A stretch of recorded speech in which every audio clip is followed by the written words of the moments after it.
Bismillahirrahmanirrahim. Assalamualaikum warahmatullahi wabarakatuh. Perkenalkan, nama saya Dera Selviani.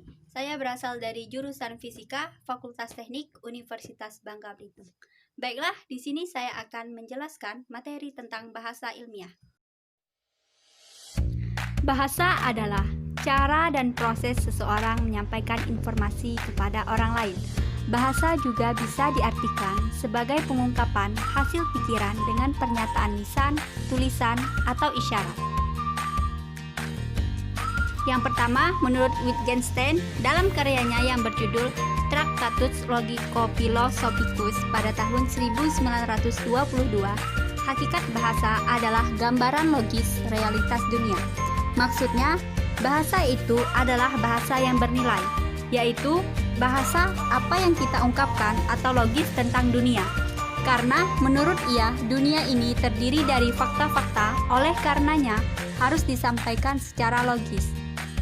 Selanjutnya, dalam karya yang berjudul Philosophical Investigation pada tahun 1953, ia mengatakan bahwa hakikat bahasa adalah penggunaannya dalam berbagai macam konteks kehidupan manusia.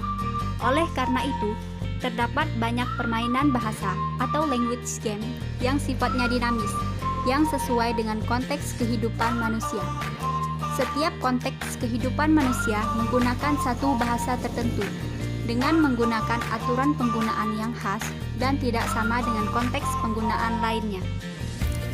Yang mana pada karya ini, Wittgenstein berubah paradigmanya dalam memahami bahasa, yaitu berpandang bahwa di dunia ini sangat banyak bahasa dan memiliki nilai masing-masing tergantung penggunaannya dalam konteks apa. Misalnya, pada konteks kebudayaan itu ada bahasanya tersendiri, yakni bahasa antropologis. Yang kedua, menurut Foucault, bahasa adalah sebagai sebuah wacana yang tidak pernah netral dan selalu syarat dengan aturan serta mengistimewakan kelompok tertentu ketimbang yang lainnya. Maksudnya, bahasa apa yang dituturkan, ditulis, dan disampaikan dengan simbol-simbol tertentu sebagai sebuah wacana, yang mana wacana di sini bisa dianggap sebagai segala sesuatu yang di dalamnya terkandung kepentingan, ideologi tertentu untuk mempengaruhi orang-orang. Bentuknya bisa teks tertulis, film, dan sebagainya.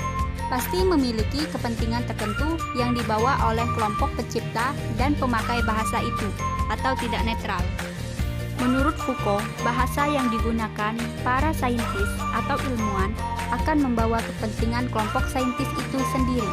Para saintis akan menganggap bahwa bahasa itu harus logis, sistematis, dan dasar penalarannya harus jelas, yaitu harus rasional atau bisa dibuktikan secara empiris.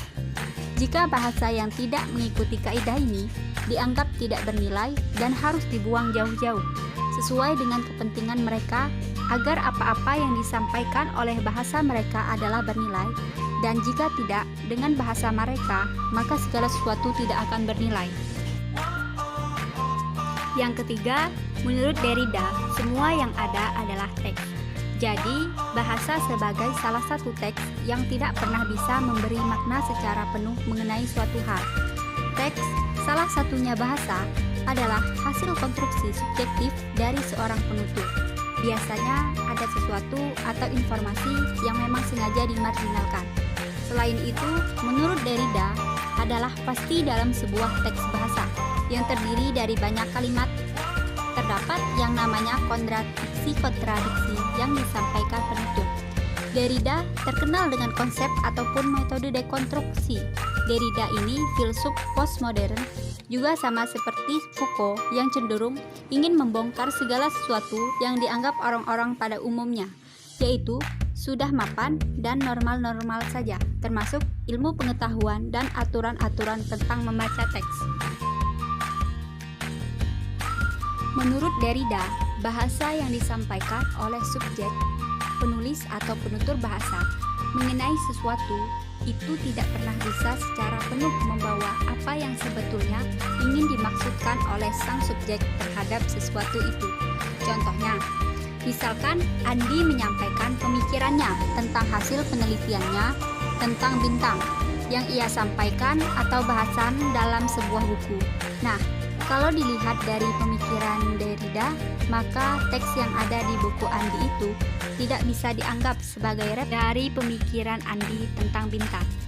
Lebih tepatnya, menurut Derrida, kita itu harus memiliki pandangan bahwa sebuah bahasa atau teks itu tidak mungkin bisa menggambarkan atau mewakilkan bahasa sederhana dari representasi secara penuh apa yang ada dipikirkan atau yang dimaksudkan oleh penyampai atau penutur maupun pengucap bahasa.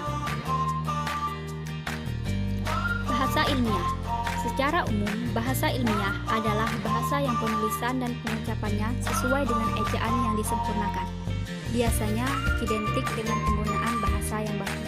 Bahasa ilmiah juga kerap dipahami sebagai bahasa yang sesuai dengan kaidah dan gaya penulisan jurnalistik, namun tidak meninggalkan sifat ilmiahnya. Selanjutnya, yang perlu dipahami bahwa bahasa yang dianggap ilmiah dari era pencerahan hingga saat ini merupakan bahasa yang digunakan dan dianggap benar oleh para saintis yang bisa diuji oleh rasio atau akal budi atau secara empiris dan logis, harus sesuai teori, dan itu yang dianggap ilmiah. Di luar itu dianggap sebagai bahasa yang tidak ilmiah dan cenderung tidak bernilai. Contohnya, pengungkapan sesuatu berdasarkan perasaan. Sekian penyampaian materi dari saya. Wassalamualaikum warahmatullahi wabarakatuh.